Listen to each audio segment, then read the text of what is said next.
Right. Um, Thank you everyone for joining the webinar. Before we dive in today's presentation, I'd like to share a little bit about the Office of Small Business at Prosper Portland and how we can support you. Our mission is to provide quality public services in a timely, professional, and empathetic manner. We work in close cooperation with the community and our partners across local government to build an equitable, supportive, vibrant, connected, and thriving small business community. Whether you're, sorry, Shauna, could you go to the next slide, please? Of Thank course. you. Thank you for running the slides. Whether you are a business owner looking to access City of Portland services, in need of help navigating Prosper Portland programs, or seeking local resources, we're here to support you. Think of us as your starting point or a thought partner. We're here to guide you through the process and connect you to what you need. You can reach us anytime by visiting our website at pdxofficeofsmallbusiness.com, where you can chat us questions or schedule one-on-one appointments with the business district liaisons. I'm going to drop the website in the chat. Um, or you can also call us at 503-241-4594. Shanna, could you go to the next slide, please? And yeah, the website and the phone number is listed over here. And with that, I'm excited to hand things over to our presenter, Shauna Knight, sorry, from Small Business Legal Clinic. Please feel free to put your questions in the chat or raise your hand if questions come up. And please take it away, Shauna. Thank you. Thank you so much. Thank you everyone who was able to attend today. I hope this is really useful for you in the future and maybe currently. So as you already saw when you registered for this event, we're going to be talking about some of the basics of commercial leases. There's so much to talk about today, so we kind of narrowed it down to some highlights or some things we really want folks to watch for when they're entering into a new lease. They're going to be negotiating a new lease, and I even talk a little bit at the end about what to do if you are currently in a lease and there's a problem, maybe something happened, you're not able to pay rent, or you need to renegotiate the terms. So, just a little bit of a disclaimer here because I'm a lawyer. I just want to let you know that this information contains general information for educational purposes only. This presentation is not legal advice, and neither the Small Business Legal Clinic nor I, the speaker, am your attorney.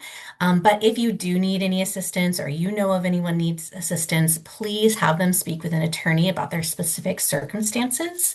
And you can come through the Small Business Legal Clinic. You can speak to another attorney.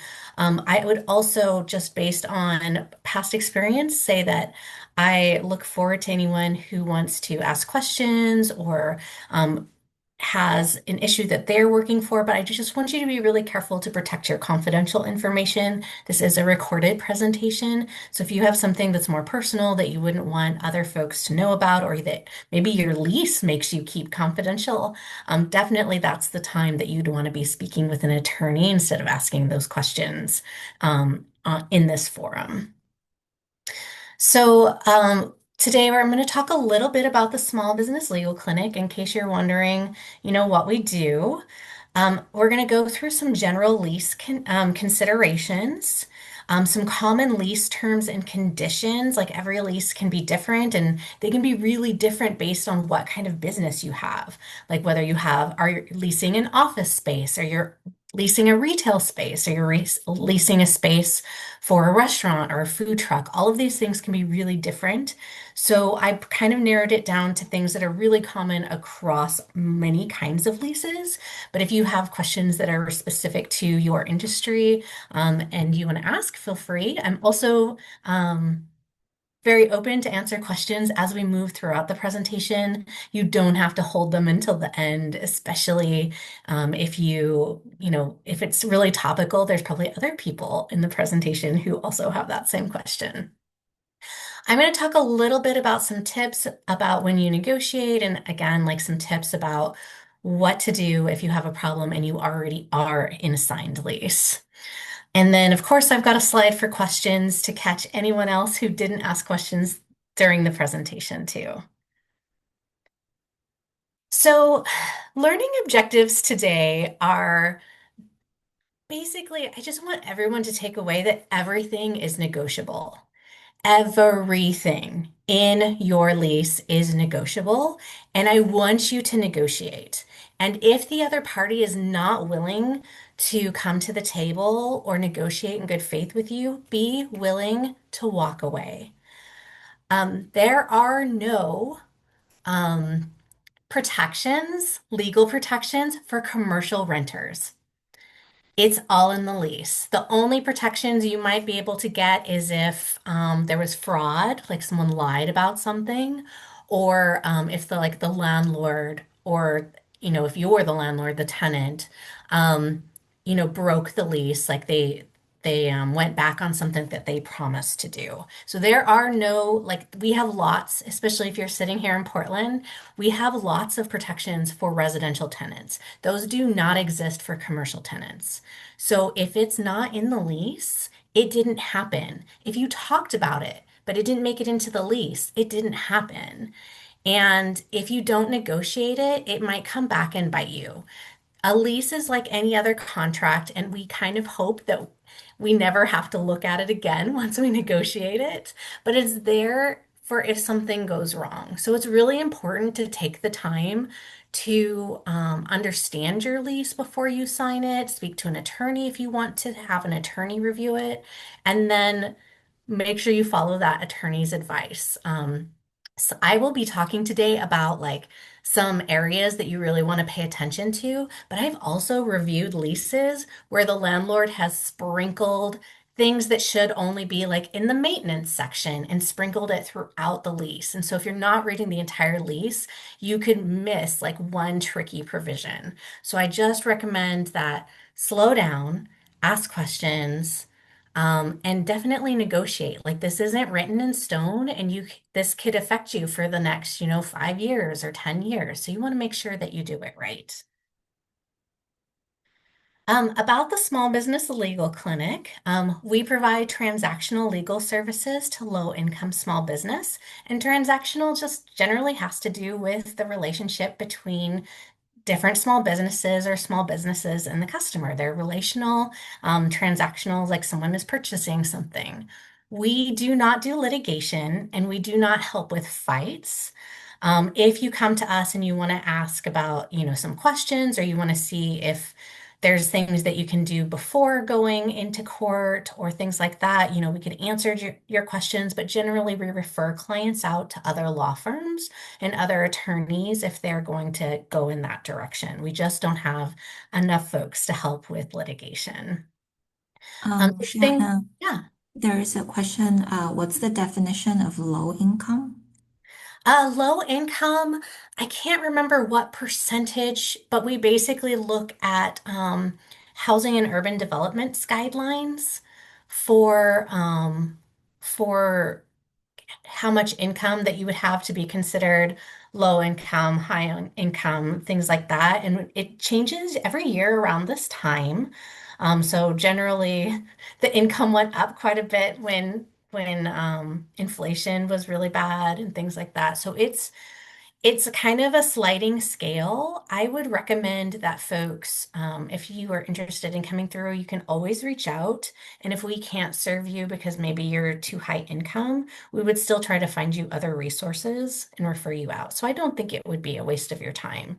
But I don't have like the exact numbers in front of me, but it just kind of goes along like HUD guidelines. And I think we do a certain percentage of that income, like we don't follow it exactly. We might say like 50% or 200% and kind of do a sliding scale. Question is, does business owner need to provide proof of income before receiving services? No, we take people for their word. So we do want people, like there are a lot of folks that need assistance out there, and we'll let you know what the requirements are. We do have you, when you do an intake form, you have to say what your income is, and then we will tell you whether we can serve you or not. So we won't tell you beforehand, but we do just expect people to let us know and be honest. And we won't ask for like your tax filings or anything like that, though. So the kinds of work that we do are help small business organize an entity. If you maybe are a sole proprietorship right now, we could help you with like forming an LLC and making sure that you do all of that correctly to maintain your liability protections. We also do a lot of contract drafting and review. A lease is a kind of contract. So we can review existing things or we can write you new things. We do employment counseling, whether you're hiring whether you're hiring employees for the first time, or you need like an employee handbook, or you're having to let someone go, we can help with that. We also help with intellectual property for like things like copyrights, trademarks. We do have some limited help for patents. Just to clarify, copyrights are things that are more like art, music, and trademarks are for like more like business names and logos, and patents are things or like inventions or designs or improvements on those things. And then we also help with regulatory compliance. So with leases, we could help you with issues that, like have to do with zoning. We can explain what, that area is zoned for example, things that you might have to do in order to open up your restaurant and pass your inspections, all kinds of different things that happen to do with how the law applies to your small business. So, I know that a lot of folks feel like they're on vacation this week, but if anyone is interested in participating, I would love to hear if anyone would like to mention some issues that they've had or challenges that they've had in their own leases.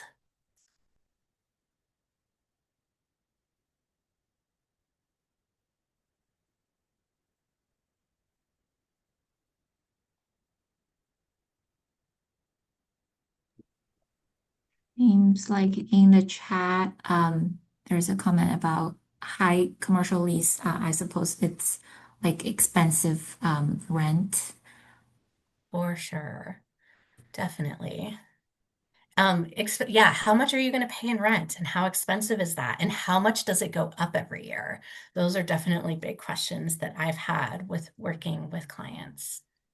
I've got some others too. If let's see. So one thing that I've come across is who is responsible for what? Like, for example, if there's an HVAC system that serves your space, who has to pay for that? Do you help pay for it? Does the landlord pay for it? Are you solely responsible for it? You might have a landlord who's not responsive to problems. Something breaks or there's an issue, and they're just not responsive. Like maybe there's even something in the lease that they're supposed to do and they're not doing it. Kind of going along with the comment that we got, rent increasing too much. Like maybe you negotiate an amount and now they're trying to like double your rent. Also, if you have to make certain kinds of changes to your space, maybe you pay out of your pocket to improve the space and make sure that it works for your business, and you leave, who owns those improvements? Sometimes it's the landlord, and you want to pay attention to that in the lease if you don't want them to own that, or if you want them to help pay for it.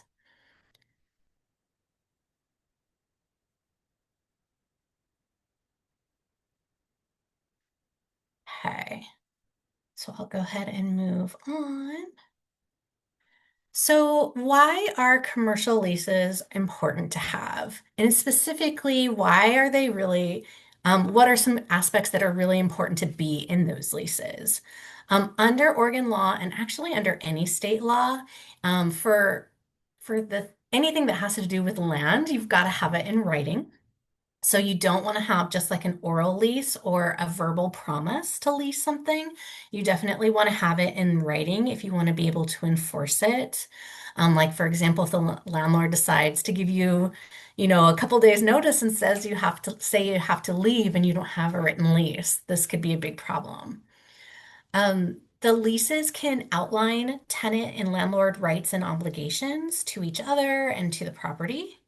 It can identify the property and the amount of rent. If you don't have a written lease, you might have a situation where someone is not raising the rent once a year, but maybe they're raising it randomly every couple of months. It outlines the duration of the lease. Like, is this going to be for like a 1 year? Is this going to be for 10 years? It explains how the lease can end. Like, what happens if, if you have to end it before the duration of the lease? What happens if there's a fire?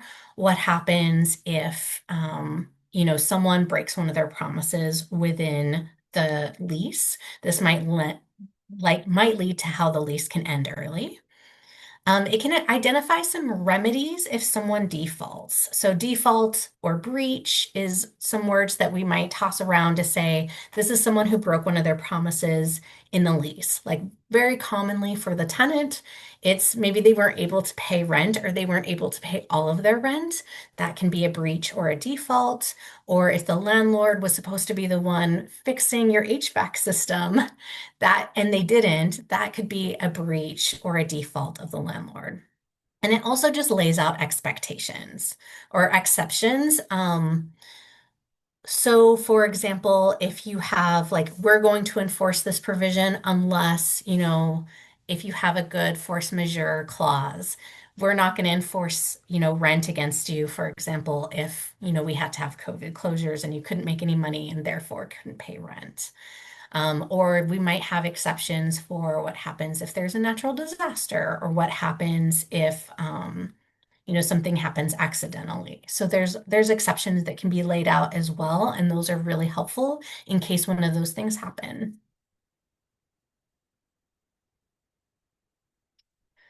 So before you even sign a lease, I want you to be really careful and ask yourself whether or not the property fits the needs of your business. And it shouldn't just be one element that fits the needs. The location is often really important, but does the size work for you? Or are you going to outgrow the space in a year and you have a 10-year lease? Is the size way too big and you're paying way too much rent, but you couldn't find anything else in the location you wanted? What other amenities? Is it really important that public transit goes by nearby? Is it important to be by other businesses that kind of work in concert with your business? Do you want to be, on a street that gets lots of tourist traffic? Do you want to be near restaurants and cafes and other things like that? So make sure you look at all of these different things and make sure that the property fits the needs of your business. It can be really tempting to go with something that just fits one of your needs. But you should definitely have, a straightforward conversation with yourself and be really realistic about this, because you might find that you're very excited about something that doesn't fit all of your needs, but you're going to make a go of it. But then all of a sudden you're stuck in this lease. Also, you want to take a look, what is your timeline? How long do you want to stay there? What are your realistic projections for growth? Do you want to have, more space? Do you want to have additional locations? What will happen if the landlord wants to relocate you? Is that something you want to have happen or not have happen? What's your income going to be? So taking a really good look at your books and figuring out what is realistic for you and how often you might want to move, or what you would want to be able to do if you needed to get out early. Also, what's it going to cost? Don't just think about like your monthly rent for your lease. You want to also take into account, am I going to hire an attorney to review this for me? What are those attorneys' fees? You should definitely be working with a couple of different folks, including business advisors, attorneys. You're definitely going to want to talk to your accountant. You're going to want to have insurance. In fact, every single lease I've ever seen requires some general liability and sometimes other insurance as well. What are your property tax obligations going to be? We're going to talk about different kinds of leases that kind of can include you having to pay a portion of the taxes. Are there any contractor fees if you're going to have to do a build out to a space? Like maybe it's just like this blank slate and you have to like build in shelving and you have to build in all of these things. Um, are there going to be any allowances for your improvements? For example, will the landlord maybe not charge you rent for the first 3 months while you build these things to help offset the cost?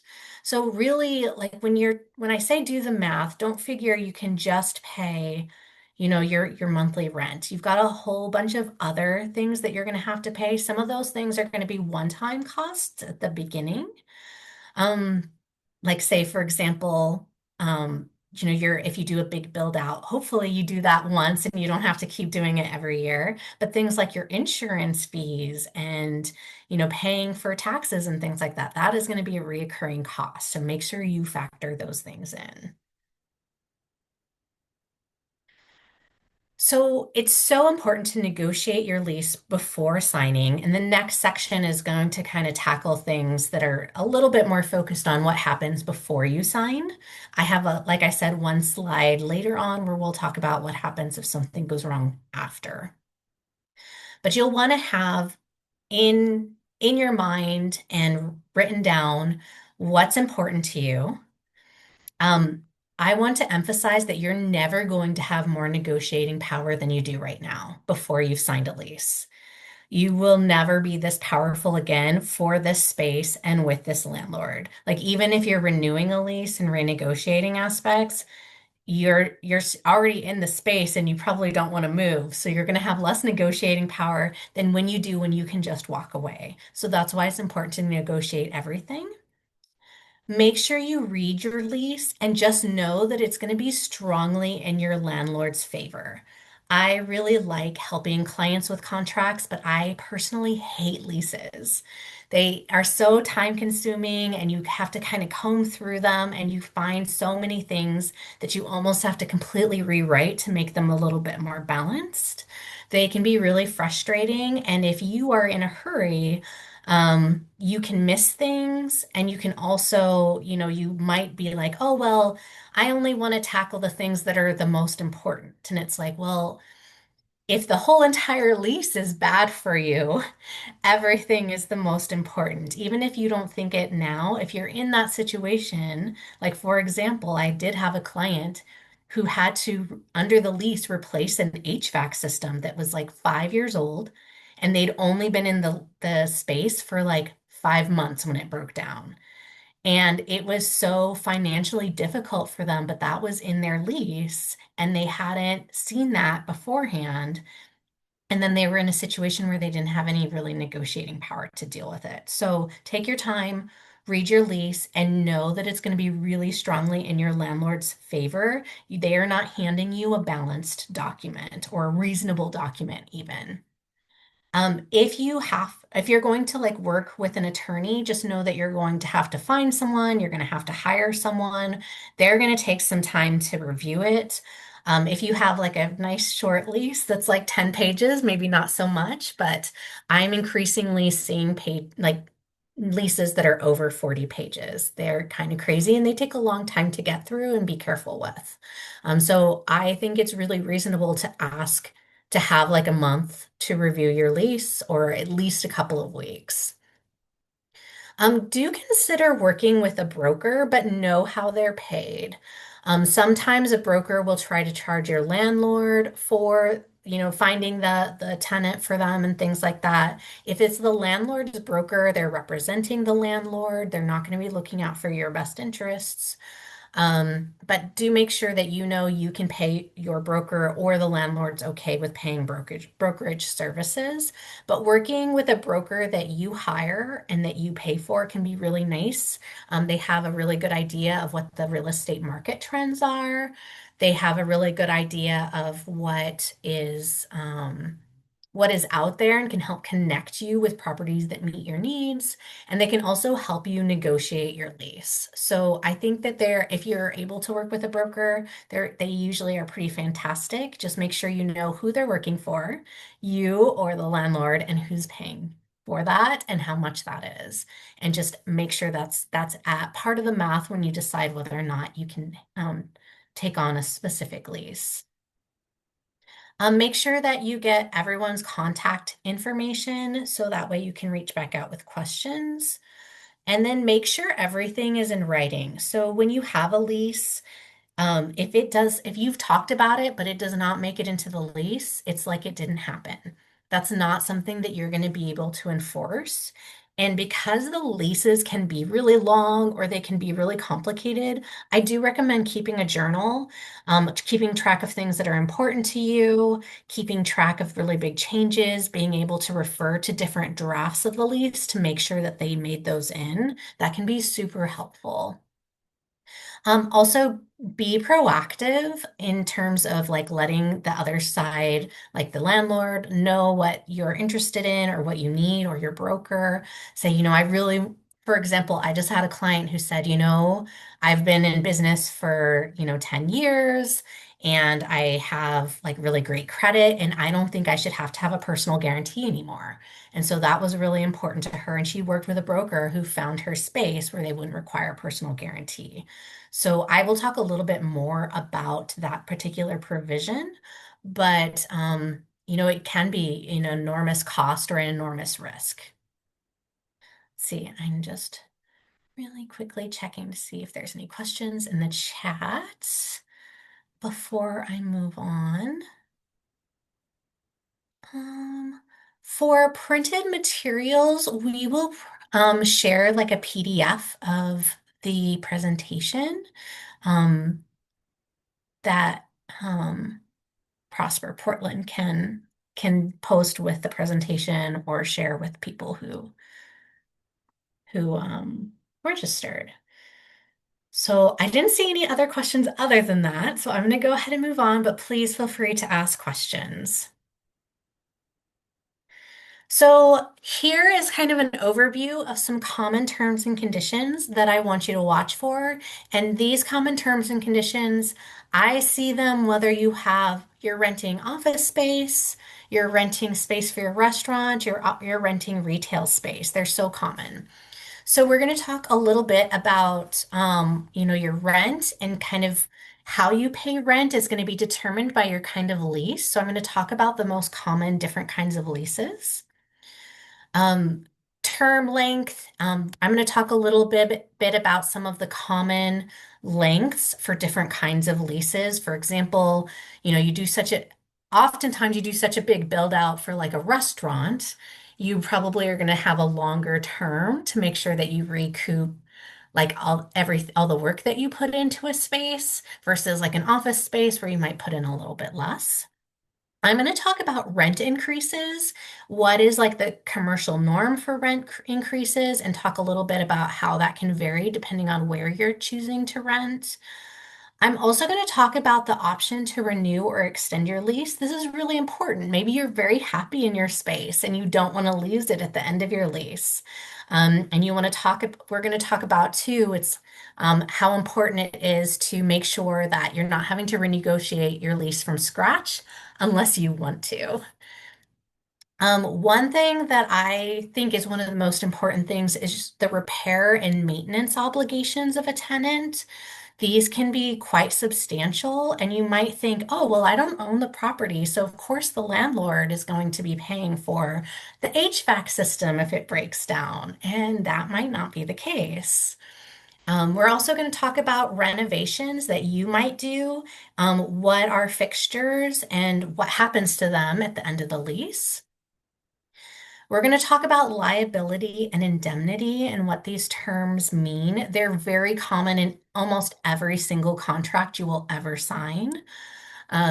These, keeping in mind too, that these are all going to be very strongly in favor of the landlord, and how I might recommend that you help balance that out by making them fair to you as well.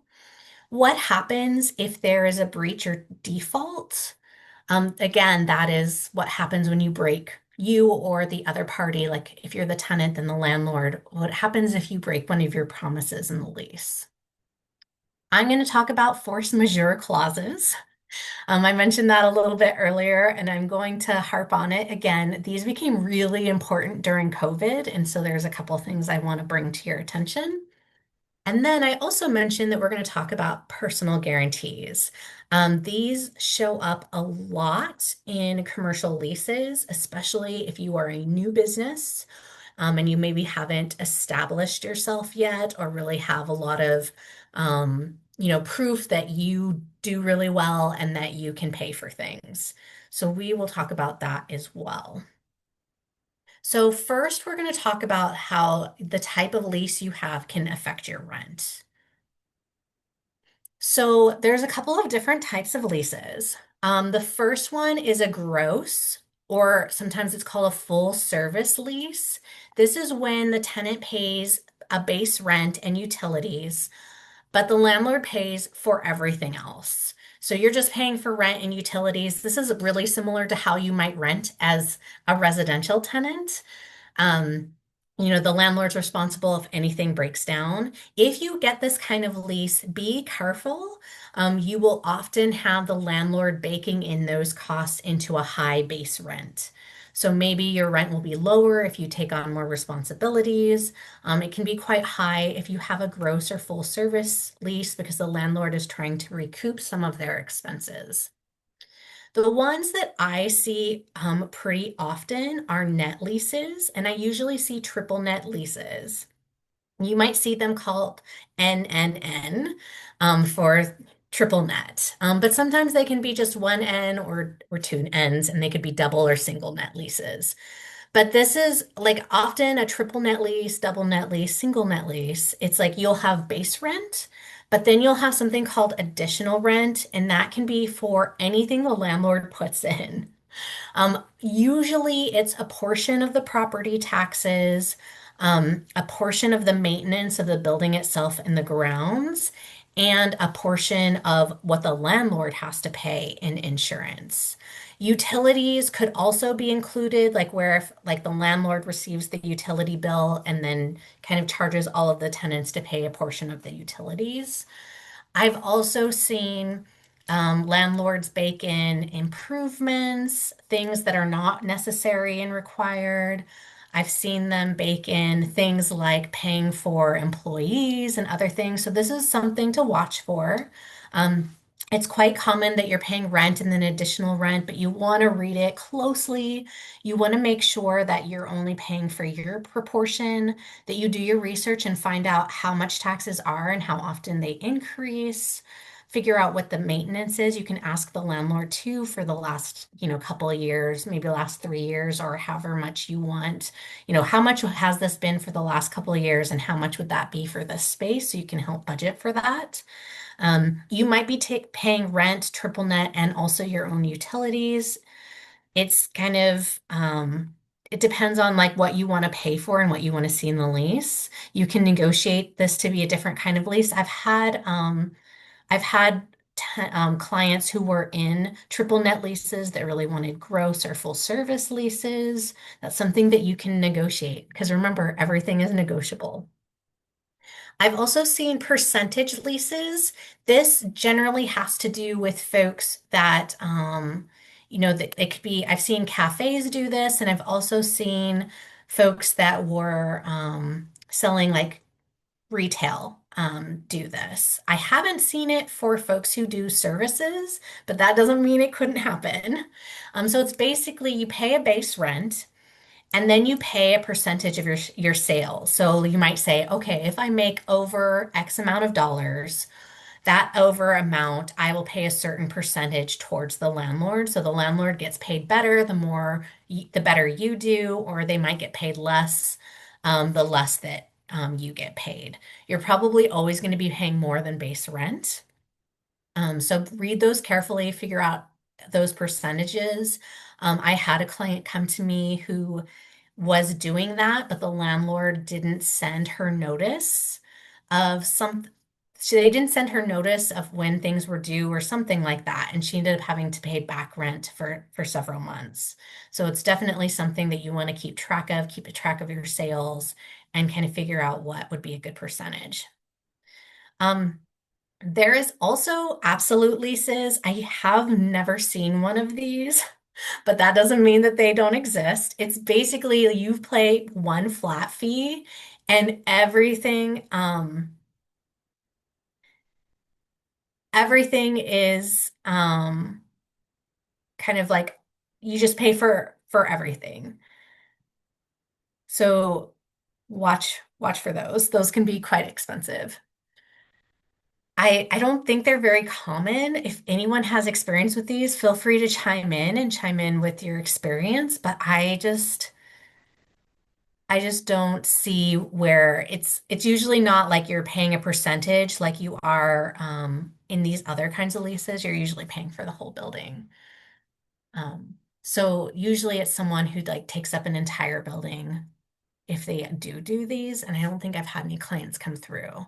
So I don't have any specific advice to hand off to you or things to watch for, except that be really careful that you know how much that was for the last 3 years so that you can see what's normal. And it again might be a good time to be working with someone who has real estate experience like a broker to let you know what the going rates are so that you're not paying twice as much as you should be.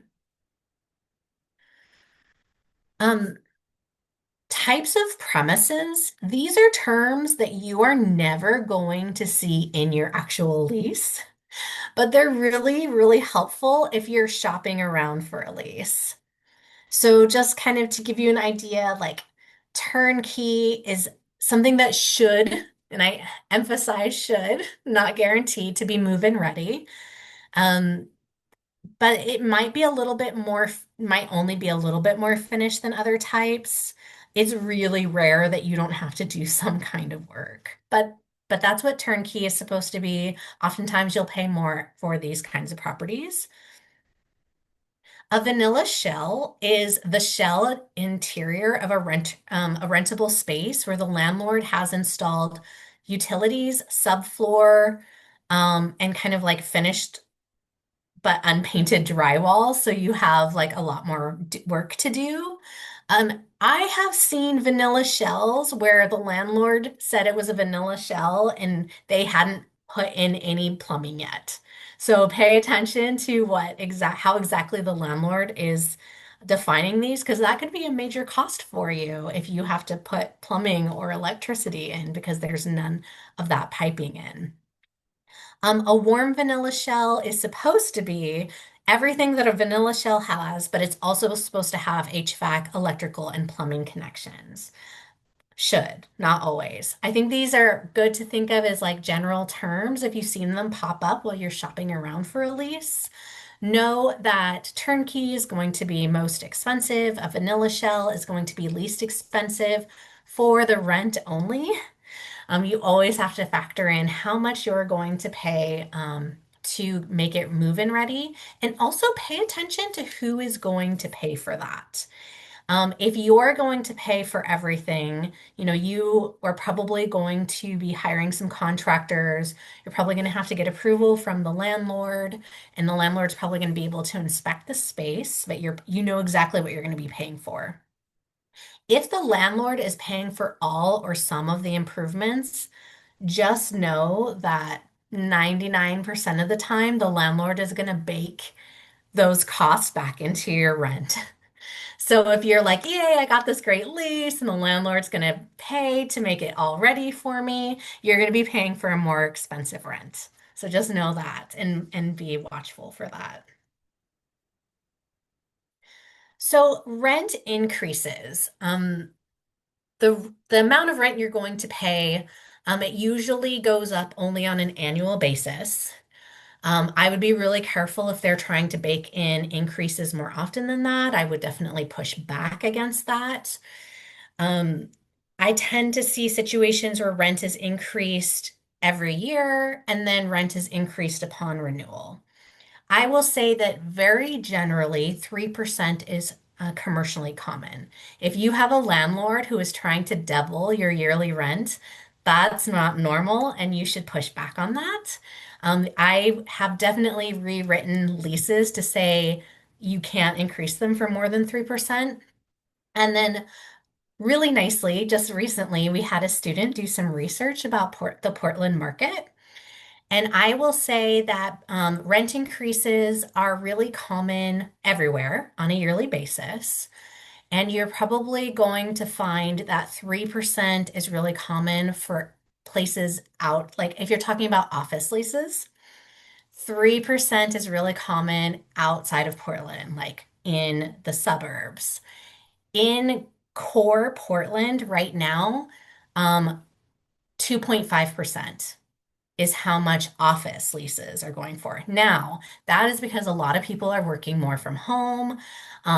There's less people renting office space, or if they are renting office space, they're renting less office space. Not always, but across office leases, office space leases, we're just seeing a lot less people interested in paying for um, commercial leases, especially in the downtown Portland core. So if you are renting office space, I would definitely push back on any increases over 2.5%. However, this doesn't apply to things like restaurant and retail. They're still looking at like 3% even in downtown Portland. So that's something to be aware of, is the kind of business that you have can also impact what is normal for rent increases. For triple net There's lease, a question asking, is there a law or any regulation in place to limit how much a landlord can increase the nope, rent for commercial space? nope. So thank you for so much for bringing this up. I have had so many tenants be devastated by this, but there are no legal protections for commercial tenants. There are no legal protections for commercial tenants. The only protections that are out there are things that would generally apply to any contracts. Like you're not allowed to commit fraud. You can't lie about things. Um, and if someone breaks a contract, you've got remedies where you can go to court and sue someone over a breach. But other than that, like we do not have the protections that are in place for residential tenants. There is no max increase. In fact, I just saw a lease where they were trying on renewal to increase it by over 100%. So there are no protections in place for commercial renters. That's why I say everything's negotiable, and if it's not written in the contract, it didn't happen. So you have to make sure that you negotiate this, and you have to be knowledgeable about what kind of payments are reasonable. This is why I suggest that folks consider working with someone in real estate when they're doing this, because a landlord might just say, yeah, 100% increase, and you might not know that that's not okay. Um, the only time I ever saw, and probably we will ever see a limit, is for like a year. Maybe it was less than a year. Oregon put in a maximum rent increase for COVID because it was trying to keep small businesses afloat because of the COVID closures. But those are really limited and they ended it back in like 2020, 2021. I don't think we'll ever see anything like that again. I could be wrong. I think there should be some basic protections for commercial tenants because the law assumes that commercial tenants are very savvy and they're doing all of the things. But if you are a small business, if you are new to being a small business owner, if you have other things that make it difficult for you to negotiate, maybe a language barrier or other things, I think it's really easy for you to be taken advantage of. That's why I think this presentation and work like this and work with like that Prosper does is really important so that you know kind of what is normal out there and you know what to push back on and what you can negotiate, which is everything. Um, on going back to rent increases, if you have a net lease or a triple net lease, your lease will not be like your base rent, yes, 2.5%, 3% increases. Your triple net will just increase along with the cost of taxes. So if property taxes really strongly increase, during a year, expect to see your triple net go up. So that can be a little bit harder to budget for. So that might be a situation in where, like I said, I had a client who was in a triple net lease and she wanted to renegotiate into a different kind of lease where she paid just a flat fee. She knew her rent was higher, but she didn't have to worry about what happens if, taxes significantly increase. Will she have the budget to pay for the triple net? So that's just a consideration, and every person is going to be different. Every small business is going to be different. Um, One thing I learned recently from a client who was working with a broker, so we had a holdover clause. A lot of leases will have these, and a holdover is just what happens if you stay longer than your lease says without a new one. So say, for example, your lease was like a 3-year lease, and now like you didn't move out and you didn't negotiate a new lease at the end of the 3 years, you're still there. Most holdover clauses will say, well, then we're going to move to a month to month, and we're going to be able to charge you a lot more because they don't like having holdovers. So one thing I learned from the broker is that commercially reasonable holdover increase is 125%. This is really helpful because I've seen a lot of leases with much higher percentage, like 300%. Again, they're trying to dissuade you from doing this, but I would just make sure that you negotiate in that it's not more than 125%, because that's not really commercially practicable. Let's see, does anyone have any questions? Okay, so I'm going to move on to talk about the term of the lease. And you'll see like term is the length of the lease, and you'll see termination, and that's usually how you can end a lease early. Term is like this lease is going to go for however many years. And it depends on how new you are. It depends on, whether this is your first time leasing or this is your fifth time leasing. It's going to depend on like how long you want to have your lease. You might want a shorter term lease if you expect that your business will be in the short term. Maybe if you have only a seasonal business and you don't expect to be able to pay for multiple years and you want to just be able to rent space during certain seasons. Just know that your rent might be higher if you want a short-term lease. That's perfectly fine, if that's something that you really want, but just know that you're probably going to be looking at more rent, and know, what you're able to afford, how much this matters to you. Um, I do recommend that you do not go ahead and go for a longer lease if you're only going to be in the space for 9 months. So, like, say, for example, hey, I just want like a 6 month, 9 month, really short-term lease to see how things go. Do not go for a longer year-long lease because there's almost always a provision in the lease that requires you to be there like 7 days a week, 5 days a week between like 9 a.m. and 5 p.m. or something. So if you were thinking, oh, well, rent is cheaper if I do a year-long lease and I'll just go ahead and budget to pay for the whole year, be careful about that because there's almost always a provision in the lease that requires you be there as well. And if you're not expecting to be there for the full year, you wanted to be there for 9 months or 6 months, make sure that's the kind of term that you have. Now, if you're not like a brand new business and you want a longer term, especially if you're doing any kind of build out, the risks there are like, what happens if you have to default? What if, you're a brand new business and, it turns out that things don't work out the way that you hope that they do and you end up, not being able to pay rent. So there's that risk of default. There's also the risk of being on the hook for rent for a long time. So even if you can't pay, the landlord is continuing to come after you for rent. Um, the numbers here are kind of just averages within Portland.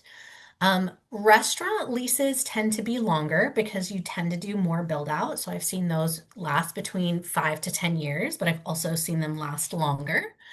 Office leases are generally 3 to 5 years on average. And then pop-ups are shorter by definition, like a weekend. This is almost always a situation where the main tenant, has the ability to sublease for like really short periods of time for pop-ups. So you should still have a written agreement, even if you're just doing pop-ups for like a weekend or something like that. Um, just a note on renewing and extending your lease. Generally, if you see the term renew, that means you're going to be negotiating a brand new lease. Not always. Sometimes I've seen renew, and then the definition is actually just extending the lease. Um, but this is just generally, if you see extending, that means extending your current lease terms, but for a longer period of time. So you keep like the whole lease basically intact and just extend the length. So that's really important to know depending on if you're really happy with your lease and you don't want to have to renegotiate. You might want to say, okay, can we do an extension instead of a renewal? Or maybe you're entering a new lease and you have a personal guarantee and you don't like it. Maybe you want to make sure that you can renew so that way you can renegotiate some of those terms, especially if you're doing really well. Repair and maintenance, make sure that all of your obligations and the landlord's obligations are spelled out. If this section has to last a couple of pages, then make it last a couple of pages. You know, who is on the hook for the grounds, any parking lots, who's on the hook, if there's vandalism and your window is broken, who is on the hook if your HVAC breaks down and you find out you have to pay for a brand new HVAC even though you've only been there for 5 months. Um, Make sure that you spell those out, and if you don't like what they say, make sure you negotiate to change them. For example, I often have tenants who are willing to pay for a percentage of things, but they want the landlord to pay for the other percentage. Like if you're not leasing the whole entire building, it doesn't make sense for you to have to pay for an HVAC that serves the entire building. So just make sure that you pay attention to this area. I do recommend negotiating a tenant self-help clause. And what this means is that, like, a self-help clause is basically like if the other person doesn't do what they're supposed to, you can and then charge them for it. So, like a tenant self-help clause might say, hey, the landlord is responsible for maintaining the landscaping around the building, but if the landlord doesn't do it and it starts to look bad and it scares away customers, I have the right to do it or pay a landscaper to take care of it and then maybe reduce my rent or, charge it to the landlord and tell the landlord they have to pay it within a certain period of time. It does have to be written into the lease. The landlord always has a whole bunch of self-help sections everywhere. I think it's also fair because I've had clients who've had landlords who didn't respond or were not making the repairs that they promised to make. And I think it should be an option that if you want to take care of it and then bill the landlord for it, you can. Um, Renovation and fixtures. So if you have to, rework a vanilla shell or a warm vanilla shell into a space that works for you, figure out, will the landlord help pay for those if they're going to keep them, or will they abate rent? I've seen really often recently where a landlord will like maybe not charge rent for the first however many months so that way you can concentrate on paying for fixing up the space. You're not going to have customers in or clients in, and then also that is kind of a way for the landlord to help pay for those fixtures that they might own at the end of the lease. Like maybe they didn't, accept rent for the first 6 months or something like that. You should make sure you spell out who gets to keep any fixtures, any things that you affix to the walls, any improvements that you make at the end of the lease, or if you default. So say, for example, it's really common that if the tenant's not able to pay for rent, the landlord takes possession of these things as partial payment, but just make sure that's really well spelled out. Um, and then some places the landlord will require, they don't want any of your fixtures, and they will require you to return it back to vanilla condition when you leave. If that's the case, make sure you know how much that would cost, and work that into your budget. Okay, I'm like watching the time. I've only got a little bit left. Okay, liability and indemnity. So liability is being responsible for something under the law. So, for example, if you don't do something, you don't shovel your walkway or you don't clean your floors and a customer slips and falls, you're usually going to be on the hook for that. You're going to be liable for that. You're going to be liable for rent if you don't pay your landlord the rent you promised you'd pay. Indemnity is like a security or protection against loss or other financial burden. So almost always I'll see an indemnity clause where you promise to protect the landlord if they're sued for something having to do with the lease. You want to be really careful with these. I think it's also fair that the landlord indemnify you if someone gets hurt because of something the landlord did or failed to do. I always write in an exception that if the landlord was the person who caused the problem accidentally or on purpose, you don't indemnify them. So just be really careful. These clauses are usually a big old block paragraph and it's like one sentence. They're really difficult to read. They could be in all caps or things like that, but these are very, very important. Make sure you pay attention to these and you just don't like ignore them just because they're really ugly to read. If you need help reading them, talk to your broker, talk to an attorney. Um, a breach, again, is just something if the tenant or the landlord does or doesn't do something they promised to do in the lease. Make sure that you have like a little window of time to fix a problem. They call it curing it. So say, for example, if there's a maintenance issue that it was your responsibility to fix, and maybe you didn't know about it, and the landlord's like, "Hey, tenant, this is broken." You're like, "Oh, okay, I'll fix it." Like you usually just want to provide yourself with a reasonable period of time, like 10 business days or something like that, in case you have to hire someone to make sure that you have time to fix the problem and you're not just automatically in breach. Pay attention to the landlord remedies. I recommend negotiating and writing in tenant remedies too. Most leases will just say what happens if the tenant defaults and what the landlord remedies are. Make sure you write in things that you want to be able to have happen too. Don't assume that they're going to be common sense and don't assume that there is a law out there to protect commercial tenants because there is not. So these are really important to pay attention to. And I'm sorry I'm out of time, but if you guys want to hang on for just a few more minutes, I'm almost done. Force majeure. This is when you see acts of God, or if you see things like hurricanes, tornadoes, fires. These are basically things that are out of your control that just happen that make it really hard to maintain your lease obligations, whether that's paying rent or maintenance or what have you. Make sure these are specific. They should list like 20 different things that could happen and make sure of those 20 something different things, epidemics and pandemics are included. Um, a bunch of force majeure clauses during COVID did not have these, and so people couldn't use their force majeure clause to pause their leases during COVID. Um, be aware that it's very common for a force majeure clause to excuse everything except for paying rent. But if something happened like COVID and we had to close down for like however many weeks, and you can't pay rent because you're not making any income, make sure that there's not an exclusion for payment of rent. If the landlord doesn't have to do any of the work they're promised to do, the tenant shouldn't have to do any of the work that they promised to do.